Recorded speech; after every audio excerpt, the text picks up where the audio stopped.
ಆತನನ್ನು ನೀನು ನಿಜವಾಗ್ಲೂ ಹೆಚ್ಚು ಪ್ರೀತಿ ಮಾಡೋದಾದ್ರೆ ನೀನು ಎಲ್ಲರನ್ನ ಹೆಚ್ಚು ಪ್ರೀತಿ ಮಾಡ್ತೀಯ. Hallelujah, hallelujah. ಯಾವಾಗ ನಾನು ಯೇಸು ಸ್ವಾಮಿಗೆ ಹೆಚ್ಚು ಪ್ರೀತಿ ಮಾಡಕ್ ಶುರು ಮಾಡ್ದೋ ಅವಾಗೆಲ್ಲ ನಿಮ್ಮೆಲ್ಲರ ಪ್ರೀತಿನ ನಾನು ಪಡ್ಕೊಳಕ್ ಸಾಧ್ಯ.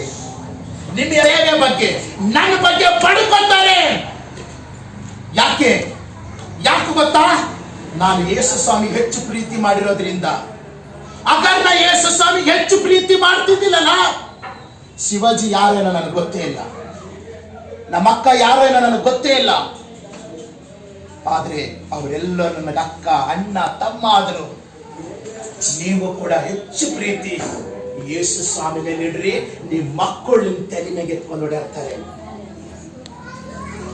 ನಿಮ್ಮನ್ನ ಸುತ್ತಮುತ್ತ ಇರುವಂತವ್ರು ನಿಮ್ಮ ತಲೆ ಮೇಲೆ ಎತ್ಕೊಂಡು ಓಡಾಡ್ತಾರೆ. ನಿಮ್ಗೆ ಯಾರ್ಯಾರು ವಿರೋಧವಾಗಿ ಮಾತಾಡ್ತಾರೋ